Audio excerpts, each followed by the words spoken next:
todo mundo conhece, o PAN é uma política pública, né, de conservação da biodiversidade voltada às espécies ameaçadas de extinção, né, que tem esse histórico da Convenção da Diversidade Biológica, né, que foi a reunião da COP10, realizada no Japão, em Nagoya, dentro da província de Aichi, em 1994. E o Brasil, a partir dessa convenção, ele foi participante, ele se tornou signatário da convenção, né, do Protocolo de Nagoya. E a meta de Aichi é a meta que deu embasamento à estratégia dos planos de ação, né? São diversas metas, e essa número 12 diz que até 2020, né, este ano, inclusive, a extinção das espécies conhecidamente ameaçadas deveriam ser prevenidas e a sua situação de conservação, em especial aquelas com maior declínio, seria melhorada e sustentada, né? Isso significaria que 100% das espécies ameaçadas em todos os territórios deveriam estar asseguradas e deveriam ter sua condição melhorada até 2020. Eu então, em 2002, a Política Nacional da Biodiversidade, que tem 3 pontos principais, né? 3 instrumentos principais, que são as listas nacionais oficiais de espécies ameaçadas de extinção, os livros vermelhos e os planos de ação, que são os PANs. Eles são esse sistema retroalimentado, né? Por exemplo, no CEPSU a gente trabalha com o monitoramento dessas espécies, com a avaliação dessas espécies, que contribui para a lista nacional, e a gente também coordena e trabalha com os PANs. Os PANs são instrumentos de gestão e de políticas públicas construídos com a sociedade, que identificam e orientam as ações prioritárias para combater as ameaças que colocam em risco as espécies e os seus ambientes naturais. Então, o PAN, ele tem esse embasamento histórico, né, essa trajetória histórica para ser desenvolvida. Então, a partir da Política Nacional da Biodiversidade, ela coloca o PAN como um dos instrumentos para assegurar que a política seja implementada. E aí vem diversos outros instrumentos e marcos regulatórios do PAN, dos planos de ação, que são a Portaria 2343 de 2014, do PROESPécies, a Instrução Normativa do Ministério do Meio Ambiente, do ICMBio 2118, e o Guia PAN, que é um guia, que eu estou aqui com ele, inclusive, para elaboração, monitoramento e avaliação contínua destes planos de ação. E ele é baseado no PDCA, que é o Planejamento Estratégico que vem da IUCN, que também trabalha há muito tempo com a avaliação de espécies ameaçadas. E ele tem esses pontos: o planejamento, a implementação, a monitoria e a avaliação em sequência, e que daí, a partir de cada monitoria, já vou falar para frente um pouquinho, ocorre a adequação das ações. É o momento da gente ajustar aquilo que precisa ser ajustado, a gente conclui algumas ações, a gente agrupa algumas ações. Então, a gente vai vendo, vai fazendo a gestão desse plano anualmente e reestruturando o que precisar, o que for necessário, na tentativa de atingir os objetivos específicos dentro do plano, que tem como objetivo geral a melhoria do status de conservação dessas espécies, né? E assim, por consequência do ambiente e das relações que ali ocorrem. Bom, ali está a nossa receitinha, né, digamos, que são o conjunto de espécies, né, o recorte, na verdade, dessas espécies, as ameaças que existem, o conjunto de ameaças, e aí para se elaborar o conjunto de ações para o enfrentamento dessas ameaças em cima das espécies e a melhoria da qualidade de vida dessas espécies.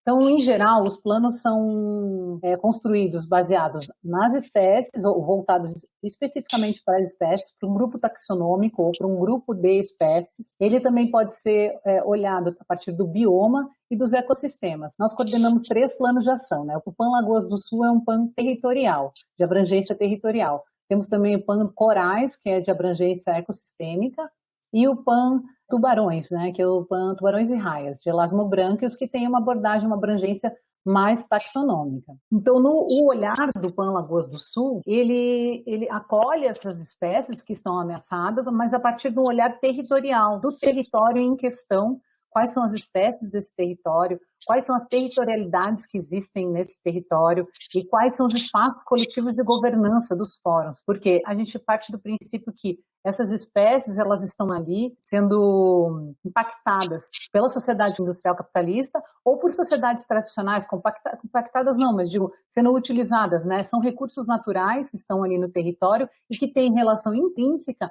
com a espécie humana, né? Que ali vive com a cultura e com o desenvolvimento das sociedades de diferentes culturas que existem nesse território. Então, esse olhar territorial, ele coloca espécies e relações, não só ecológicas, mas relações sociais, né, socioecológicas, para ser trabalhado como um olhar para ser desenvolvido o Plano de Ação Nacional, né? Aqui um cenário atual, não tão atual, na verdade, em 2019, né, eu peguei essa apresentação do centro que coordena os planos de ação, a Copan. A partir da portaria 444-445 de 2014, seriam 1.173 espécies que estavam correndo risco de ameaça de extinção. Com certeza esse número já é maior, né? E aqui divididos por peixes continentais, aves invertebrados, mamíferos, peixes marinhos, répteis, invertebrados aquáticos, anfíbios. Em vermelho é o que está ameaçado, em verde o que já está contemplado pelos planos. Só para fazer uma ilustração. E aí a ideia seria, essas 1.173 espécies estavam em 2019, 67% delas incluídas em planos. Eu sei que o ano passado já tiveram outros planos que foram elaborados, né? Por exemplo, pequenos mamíferos roedores, então esse número já é maior de espécies contempladas. A gente ainda, a Copan e o CMBio estão fazendo um esforço ainda de criar novos planos para atender essas outras espécies que não estão contempladas em planos de ação. Aqui, vou trazer a linha do tempo do PAN Lagoas do Sul. Essa linha do tempo, que é a linha do tempo do ciclo de gestão de um plano de ação. O ciclo de gestão de um plano de ação, com aquela figurinha que eu já tinha colocado ali em cima, do planejamento, implementação, monitoria e avaliação, tem 5 anos para ser executado. E esse plano ele pode ser refeito depois de 5 anos. Então, no PAN Lagoas do Sul, houve, em 2016, uma proposição desse plano, né? Já tinham identificado as ameaças, o contexto, algumas espécies, e aí já começou a criar esse plano que foi realmente tocado para ser elaborado em 2017, onde houve a fase preparatória desse plano. Depois, ainda em 2017, a gente teve a oficina de elaboração. Essas são as etapas bem certinhas, né? A preparação, a elaboração. Em 2018, a gente teve a consolidação do plano. Em agosto de 2018, a portaria do plano foi publicada. De 2019 a 2023, seriam os ciclos de monitorias anuais. E no meio do plano, em 2 anos e meio de PAN, todos os PANs têm uma avaliação de meio termo e, ao final, tem uma avaliação final com a revisão desse plano para, se for necessário, criação e elaboração de um novo ciclo. E aqui, então, a fase preparatória, como que foi esse plano? Ele foi um pouquinho diferente do que geralmente os PANs são. Para nós, o diferencial desse plano é que ele olhou, como ele olha, ele tem abrangência territorial, ele olhou para o território e foi buscar, a partir das espécies, e dos ambientes lacustres e lagunares da região do litoral sul do Brasil, foi buscar-se ações de conservação. Primeiro, houve um levantamento de fóruns, dos espaços de governança, né, para saber quem são as pessoas, aonde existe uma organização territorial que olhe, pactue, trabalhe em prol dessa gestão do território a partir do uso dos recursos naturais provenientes do território. Então, esses fóruns, que a gente diz que são os espaços que a gente tem como espaços de gestão territorial coletiva e multi-institucional, sendo ele formalizado ou não, ele, tendo uma governança contínua ao longo do tempo, foi o start do nosso olhar para o território e identificação e construção desse plano. Então, nessa fase preparatória, a gente buscou conhecer onde existiam fóruns, quais eram os fóruns, identificar esses fóruns. Aí tem alguns modelos, exemplos, né? O Conselho da ESEC do Taim, o Fórum da Lagoa Mirim, tem o Fórum da Lagoa dos Patos, tem o Conselho da APA da Baleia Franca, que é aqui em Santa Catarina, do Conselho do Reviso da Ilha dos Lobos, que é no Rio Grande do Sul, os outros 3 anteriores são no Rio Grande do Sul também, o Conselho do Parna da Lagoa do Peixe, no Rio Grande do Sul, Territórios Rurais, Território Litoral, SOS Rio da Madre, alguns fóruns, então, que compactuam essa multi-institucionalidade, ações coletivas e em prol de uma gestão territorial e em prol do uso dos recursos comuns, os recursos naturais. Junto a isso, paralelo ao levantamento dos fóruns, a gente conseguiu cerca de 77 fóruns foram levantados nessa fase inicial, do território que vai do litoral sul de Santa Catarina até o final, o litoral todo do Rio Grande do Sul, até o Chuí. Juntamente nessa fase preparatória, foram realizadas 3 oficinas de pesquisadores, uma em Laguna, Santa Catarina, outra em Porto Alegre e outra no Rio Grande do Sul também. Nos fóruns, a gente procurou fazer o levantamento das ações que estavam em andamento, tanto nos fóruns quanto na oficina de pesquisadores. Na verdade, a gente fez esse levantamento de ações em andamento do território a partir de uma metodologia de bola de neve. Tanto os fóruns quanto alguns pesquisadores foi feito numa metodologia de bola de neve, com indicação. Então, vou mostrar uma figura do que isso nos trouxe, qual foi o cenário. Então, um indicava o outro, tanto a ação quanto uma pessoa que fosse interessante falar, um fórum que estava acontecendo, um espaço com governança, com encontros contínuos. Então, a gente foi indo atrás disso e foi crescendo essa rede, foi aparecendo a rede do território do PAN Lagoas do Sul. O que saiu, né, dessa fase preparatória? Uma matriz prévia de diagnóstico com ações e fóruns atuando para a conservação, e essa oficina com pesquisadores que houve a identificação das ameaças e das lacunas de conhecimento, que até então não se existiam, ou seja, a gente fez um levantamento de ações de pesquisa que também estavam em prol do território, em prol da conservação do território, em prol da conservação das espécies, ou dos modos de vida, e levantamos as lacunas desse conhecimento. Foi então levantado, no total, 73 ações que já estavam sendo implementadas dentro do território do Pan Lagoas do Sul. Então a gente partiu de que o Pan Lagoas do Sul, ele já existia, porém ele não estava configurado como uma política pública. Então isso foi agregado ao Pan Lagoas do Sul como para ser o start, o início dessa política, desse plano. Aqui aparece a imagem da rede prévia, que a gente conseguiu consolidar em 2017, né? Que trabalhamos com ela ao longo de 2018, então a gente tem um marco temporal, inclusive agora que a gente está trabalhando na matriz de metas e indicadores, a gente tem um marco temporal de agosto de 2017 a agosto de 2018, e a gente está fazendo uma atualização dessas redes, então aqui está um pouquinho dessa característica da bola de neve, do CEPSUL, quem que a gente conhecia, para onde foi, aonde chegou e aonde acabou indo, e o tipo de atores que acabam presentes nesse Pan Lagoas do Sul, né? São pescadores tradicionais, indígenas, quilombolas, academia, né, tanto professores, pesquisadores, quanto estudantes, movimentos sociais, instituições governamentais, instituições não governamentais. Esse é o território do Pan Lagoas do Sul, o que está em laranja. Então ele vai desde a região da Baixada do Maciambu, que está aqui à direita, passando o Morro dos Cavalos, em Santa Catarina, pega a Praia do Sonho, Praia da Guarda, Praia da Pinheira, município de Palhoça, é o finalzinho do município de Palhoça. Ao longo desse território, são 55 municípios, né, entre Santa Catarina e Rio Grande do Sul, que tem a divisão do estado, né, e você vê que tem um cordão lagunar que abrange. E esse território, ele entra na área marinha, cerca de 1 milha. E ele vai aqui, a nossa delimitação foi de acordo com os municípios, aqui já é Uruguai, né? Então foi de acordo com os municípios que ainda estavam colados ali no sistema lacustre lagunar selecionado, eles estão incluídos, então são esses 55 municípios que fazem parte do Pan Lagoas do Sul. Então, voltando aqui um pouquinho à linha do tempo, após a oficina preparatória, tivemos então a oficina de elaboração em novembro de 2017. Nessa oficina de elaboração participaram essa diversidade de atores, quem a gente conseguiu chamar, foram cerca de 60 pessoas, se eu não me engano. Então, a gente fez uma apresentação, uma contextualização, temos um vídeo do Pan Lagoas que foi utilizado, ele está no YouTube e nas nossas páginas. O importante dessa oficina de elaboração, o que aconteceu? A gente tinha 73 ações prévias, né, que foram levantadas com os fóruns, e a partir dessa metodologia de bola de neve, e mais 26 de ações que foram levantadas com os pesquisadores, né, dentro de lacunas de conhecimento e ações estratégicas em relação à ameaça. A partir dessa fase de elaboração, foi criado, então, novas ações, de acordo com aquelas que já existiam, e ali, enfim, a gente tinha atores que não foram envolvidos, alguns que estavam na fase preparatória, outros que não estavam, então, seguindo ainda com a metodologia de bola de neve, dos fóruns, dos atores chaves para estarem participando na elaboração desse plano. Tiveram, então, novas pessoas e contribuíram para a elaboração de mais 76 ações. Então, nós saímos com o Pan Lagoas do Sul com 175 ações na fase de elaboração, totalizando, e 4 objetivos específicos.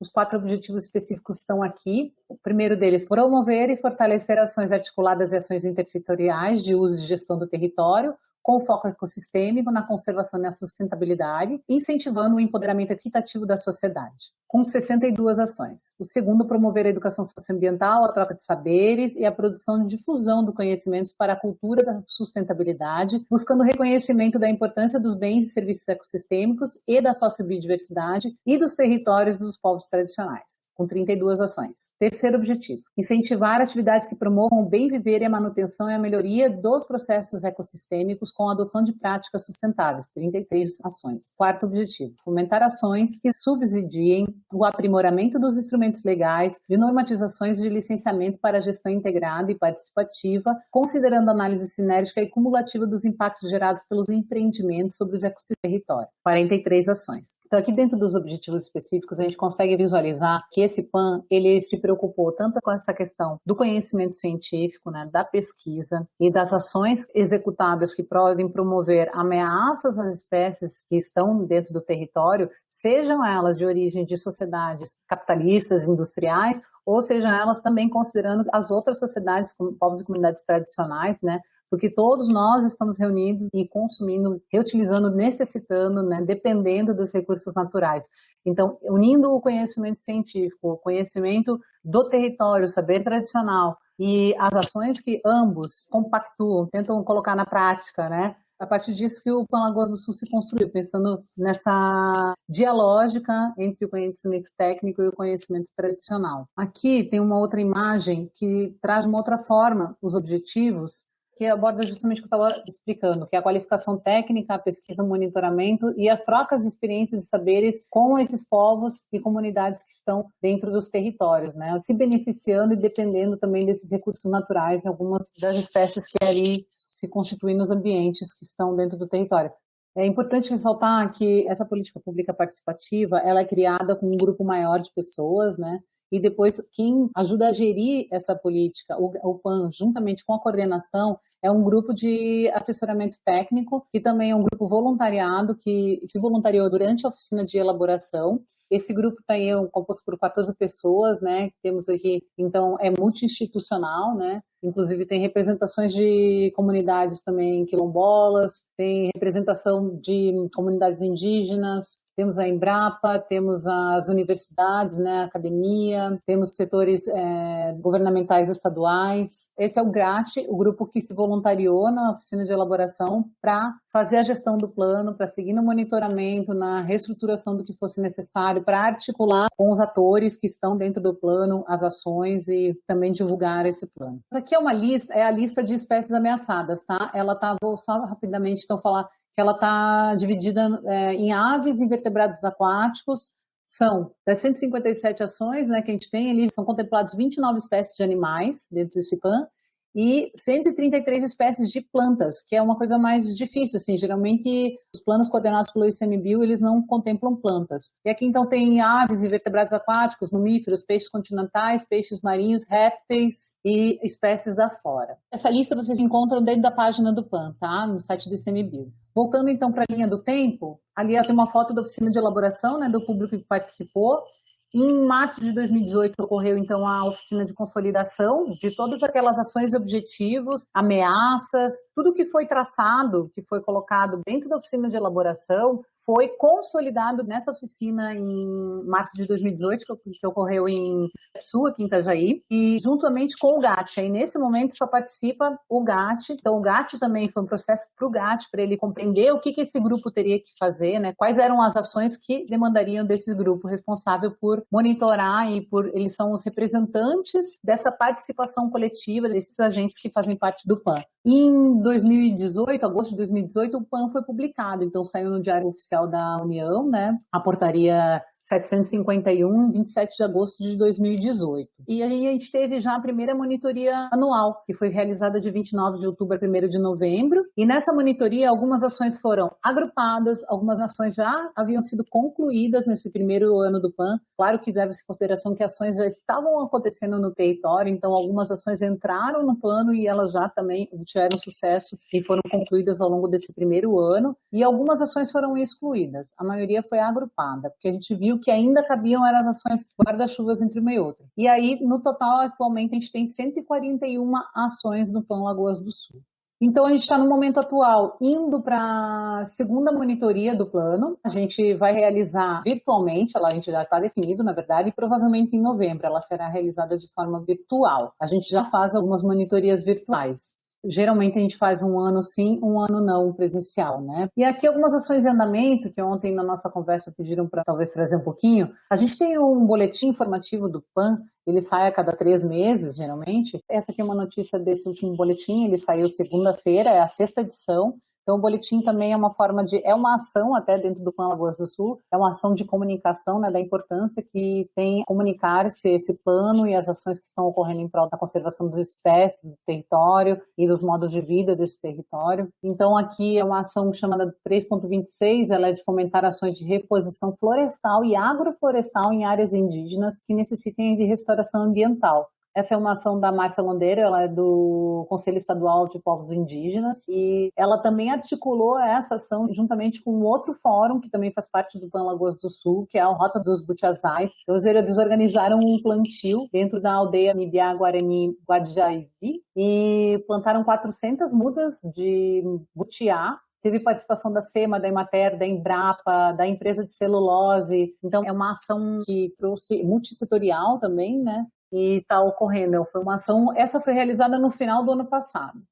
A próxima ação é da Rafaela, professora Rafaela Prints, está em andamento ali o projeto Maeti, também numa aldeia, Tequame Guariri, onde os indígenas estão associando a prática de agricultura deles à prática de agricultura biodinâmica como uma ferramenta pedagógica para melhorar o sistema de cultivo deles. Então ocorre esse diálogo entre a agricultura originária deles, né, e a agricultura biodinâmica. Está acontecendo no município do Barra, do Ribeira e Cristal, lá em Rio Grande do Sul. Então, são duas ações que eu trouxe aqui para mostrar. E aqui é a página, tá, do Pan Lagoas do Sul, dentro do site do ICMBio, onde aqui tem o mais, que são as espécies ameaçadas, né? O painel de gestão, que ainda não foi colocado, ó, vocês vão ver, o sumário executivo está em elaboração, tá? A gente, ao mesmo tempo, está elaborando já o primeiro livro do Pan Lagoas do Sul, compêndio de diversas ações que estão sendo executadas, bem diversas, não todas. Aí a gente tem a portaria do PAN e a portaria do GAT, a matriz de planejamento que foi elaborada, né, após consolidada, e na sequência já está lá o processo dentro da Copan, do ICMBio em Brasília,